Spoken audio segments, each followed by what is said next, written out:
On this trip, we'll focus on the Indian Ocean, visiting some special places that are a little bit off the beaten track. We'll visit India in the north, Indonesia in the east, Madagascar and Mozambique in the west. And in between, we'll visit the special islands of Reunion, Mauritius, and Seychelles. In all, we'll visit 8 jewels of the Indian Ocean.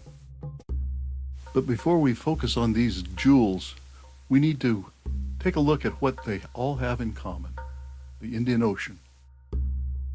In school, we were taught that the history of this part of the world started 500 years ago with this guy, Vasco da Gama. But the story starts a lot longer ago than that. 250 million years ago, there was no Indian Ocean, just a megacontinent, Pangaea, surrounded by a single ocean. About 200 million years ago, Pangaea started to break apart. What would become North America, Europe, and Asia separated from the southern continents, Gondwana. About 145 million years ago, Gondwana started to break apart. Madagascar separated from Africa before monkeys evolved, leaving the island safe for lemurs. India floated free and moved north. 65 million years ago, the Americas broke off and moved west. Granite crumbs rubbed off India, and the unique granitic islands of the Seychelles were formed. 30 million years ago, India collided with Asia and created the Himalayas. By 10 million years ago, the continents had assumed their current forms and locations, but all this tectonic movement had left thin places in the Earth's crust, and volcanoes erupted, forming Mauritius and Reunion. Indonesia was formed by numerous volcanoes. Today, Indonesia has 130 active volcanoes on the Pacific Rim of Fire. By 3 million years ago, our distant ancestors were evolving in Africa and starting to populate the other continents. Homo sapiens appeared 200,000 years ago in Africa, and over the next 150,000 years spread to all the lands bordering the Indian Ocean. 2,000 years ago, people from Borneo colonized Madagascar. In the Atlantic and the Pacific, the direction of trade winds are constant, necessitating long, circuitous trade routes in the age of sail. From July to September, the Indian subcontinent heats up and moisture-laden winds from the southwest rush in. Around September, the subcontinent cools rapidly, causing a cold wind to sweep down from the Himalayas. This seasonal reversal allows sailing ships to easily cross the Indian Ocean from west to east in the summer and return east to west in the winter. By the 1st century, trade routes were well established, connecting China and India to Europe via land and sea. Trade led to interchange of ideas too. The foundations of Hinduism were established between 1500 and 500 BCE in India.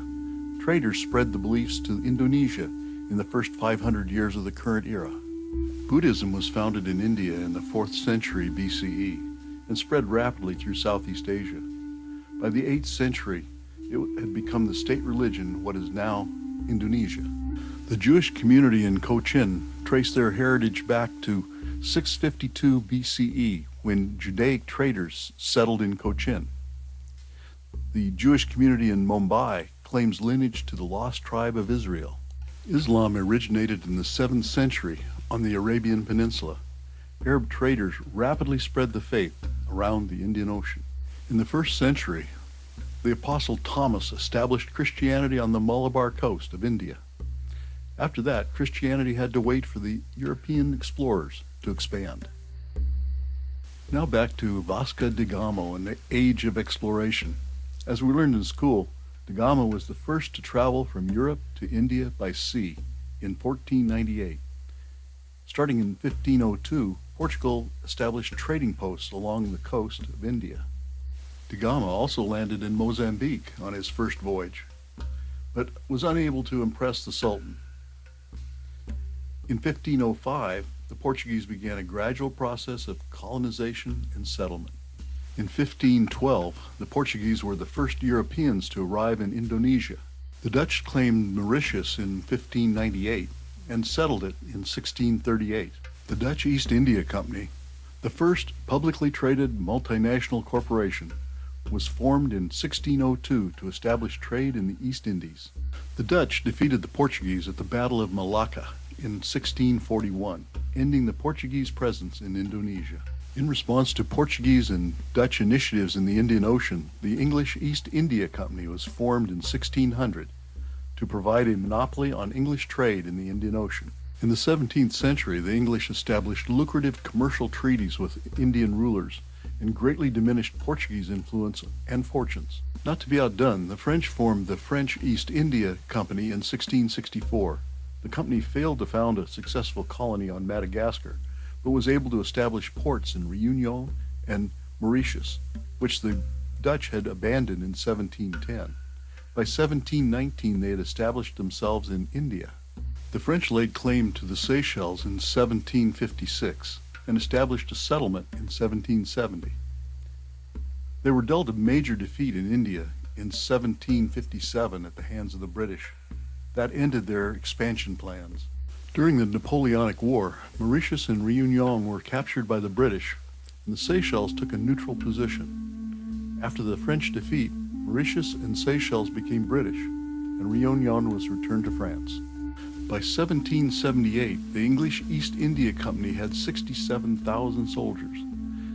They embarked on a mission of expansion and conquest, cementing British rule over the entire subcontinent. After the Indian Rebellion of 1857, the British government took over governance of India and effectively dissolved the English East India Company.